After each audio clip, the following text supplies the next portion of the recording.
هنثبت الزبالين sudo apt -get install زبالين.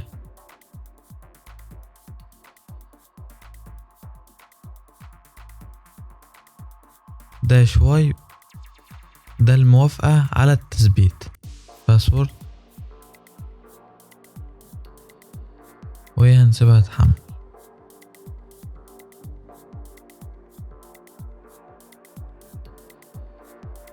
الامر التاني هو ان احنا هننزل الديفولت، بس نركز هنا لان احنا هننزل الديفولت GRA -y وندوس انتر.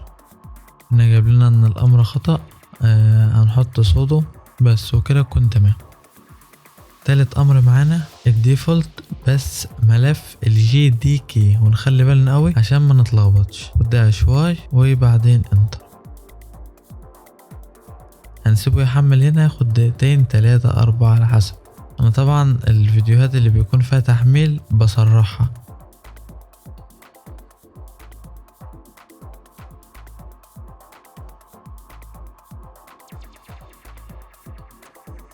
الثلاث ملفات اللي نزلناهم دلوقتي دي كلها متطلبات، هنعرف اهميتها بعدين. هنروح لجوجل ونكتب اللينك ده، هسيبه لكم طبعا في التليجرام. هنروح لجوجل كروم وننزل اداة الابيكي تول اول ما تفتح معانا، وطبعا هسيب لكم اللينك في التليجرام. نروح لنسخة اللينكس وندوس على الكلمة اللي هي بالاخضر ونعمل سيف لينك اس. طبعا الملف هيكون نزل عندنا على الداونلود. ننزل على تاني سطر عشان ننزل اداة الابيكي تول، ندوس على فايند. طبعا لو بتشوف الفيديو ده بعد شهر او 2 أو 3 لازم تنزل اخر اصدار باخر تحديث. نيجي كده على اخر اصدار وندوس عليه. طيب دلوقتي احنا عايزين نحطهم جوه الفايل سيستم، وعشان نعمل كده بنيجي على الهوم وبعدين الفايل سيستم، وفي المساحة الفاضية كليك يمين واوبن از رول. هيطلب الباسورد، احط له الباسورد.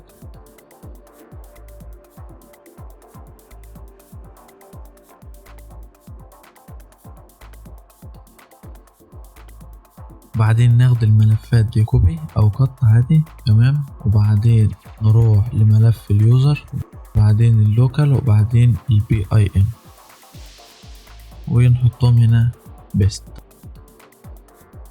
طيب هنا احنا عايزين نديلهم الصلاحية، هنيجي ندوس على الملف كليك يمين ونروح على بيرميشن ونديله allow this file، تمام. ونيجي طالعين الملف التاني برضه تكست properties permission و allow this file ونطلع عادي. هنروح للترمينال ونكتب apk tool بعدين y yes يعني، وعشان الأداة تتثبت أو كده برضه مش هكمل دقيقتين، نسيبها تتثبت.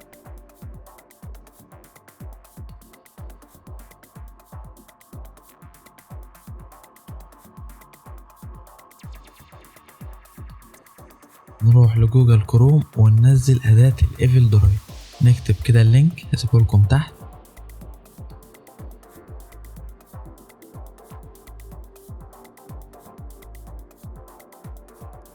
ونروح على كود وناخد الكود كوبي، تمام. نطلع نروح للترمينال. انا هنا ما فتحتش الترمينال على طول، انا باجي على سطح المكتب وبعدين كليك يمين وادوس على اوبن تيرمينال هير، وده عشان لما نيجي ننزل اي اداة تنزل معانا على سطح المكتب، تمام كده. هنكتب سودو جيت كلون ونيجي حاطين رابط الاداة، انتر، ونسيب الاداة تنزل، تمام كده. الاداة نزلت معانا.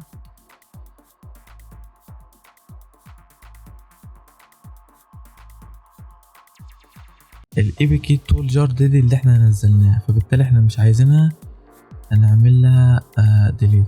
طبعا كلمة ديليت مش موجودة، ده لان الملف مش واخد صلاحية الروت. وعشان نعمل كده هنيجي على المساحة الفاضية، كليك يمين وندوس على open as root، نكتب الباسورد عشان ياخد الصلاحية كده. تمام اهو ملف بقى ده الابيكي تول، ونيجي اسفله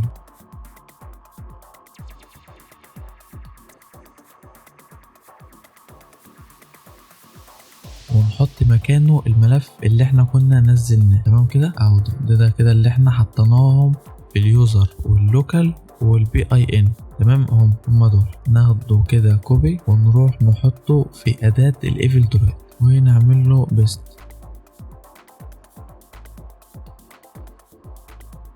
او كنترول في. هنيجي بقى هنا على الديسكتوب الاس، عشان الأداة هنا موجودة على سطح المكتب في الديسكتوب. الاس يعني اظهر لي الأدوات اللي موجودة في الديسكتوب.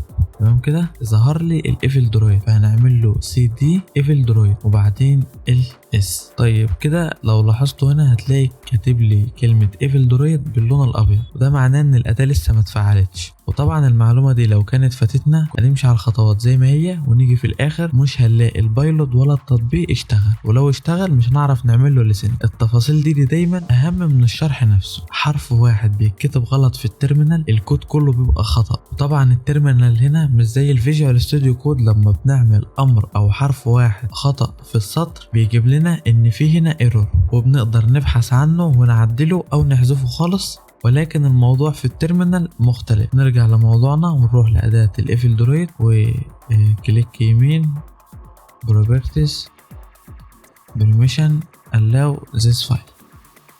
نرجع للتيرمينال تاني اللي مفتوح على الديسكتوب ونكتب ls. طبعا كده الأداة اتلونت باللون الأخضر دوت سلاش ايفل درويد وندوس على انتر. نسيت ده بس صلاحية الروت، نكتب هنا سودو.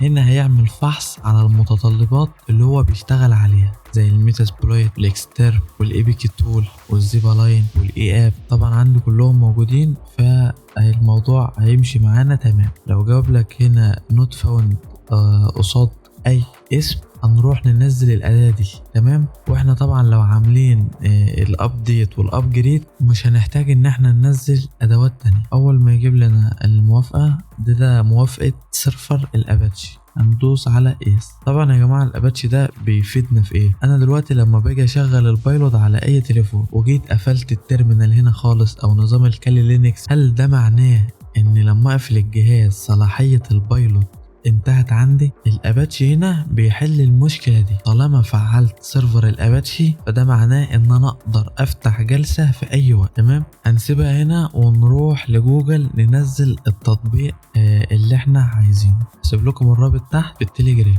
انا هنا هنزل برنامج مساحته خفيفة جدا، يعني عشان ده شرح ومش عايزين نطول في الموضوع. انا هنا هستخدم برنامج ضغط الملفات اللي هو الرير علشان حجمه صغير واحنا مش عايزين نطول في الشرح. انت تقدر تستخدم اي تطبيقات تانية، اي تطبيقات مهما كان. ممكن نعمل الحقن على نسخ واتساب المعدلة زي ايرو وعمر وبلاك. كل التطبيقات دي بتقبل الحقن. هنروح للفايل سيستم، نروح هنا نلاقي التطبيق نزل معانا على الداونلود، ناخده كده بره. وطبعا لازم نغير اسمه، يعني نخليه اسم كده بسيط. نعمل له رينيم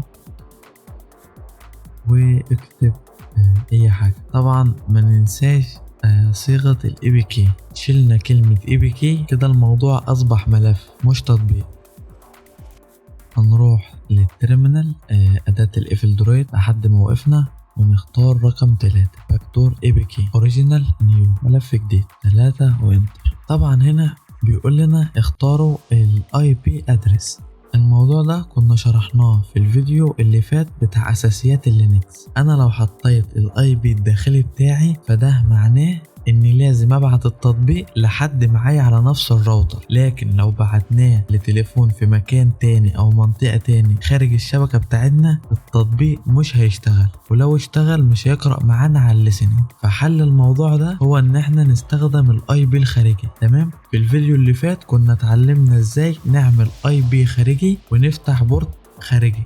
والموضوع ده من اهم المواضيع اللي لازم تكون عارفها في الكالي لينكس. وعشان نعرف الاي بي الداخلي بتاعنا هنروح للتيرمينال ونكتب ifconf. هو ده الاي بي الداخلي. وطبعا عشان نقدر نأمن نفسنا ونحمي نفسنا كنا اتكلمنا في الفيديو اللي فات عن ازاي تفصل الاي بي الداخلي بتاع الكالي لينكس عن اي بي الجهاز. تمام كده. طبعا لو عايز استخدمه كبورت خارجي او ابعته لتطبيق خارجي بنجيب الاي بي اللي كنا فاتحينه من موقع بورت ماب في الفيديو اللي فات عشان نقدر نبعته لتليفون خارجي. بس طبعا انا هنا بعرفكم الدنيا ماشيه ازاي وانا هجربه داخلي عشان اعرف اجربه على نفسي. اوكي هنا هيظهر لنا البورت. طبعا انا شغال على بورت 8080 نفس البورت ده اللي كنا فتحنا بيه الهوست الخارجي. ندوس اوكي وهنا بيقول لنا عايز اسم التطبيق. تمام.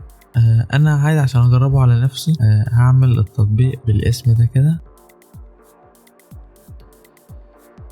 هنا هنختار اندرويد ميتر بريتر ريفيرس تي سي بي.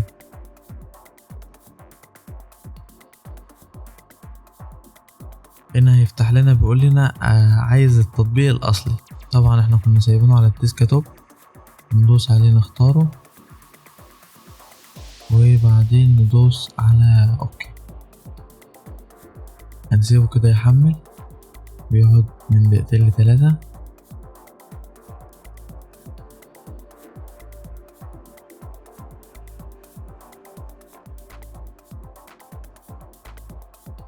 نركز بقى في الخطوة دي لانها من اهم الخطوات. لو حد خد منك التطبيق وعمل عليه سيرش فمن ضمن معلومات السيرش انه بيقول له مين اللي برمج التطبيق ده.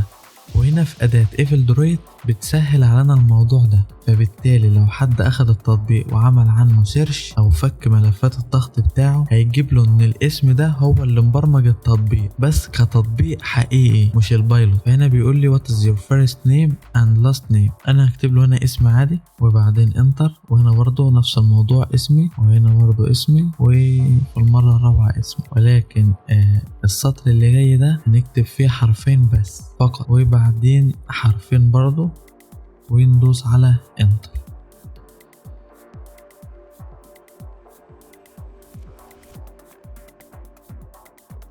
هنا بياخد الصلاحية والموافقة هنديله يس.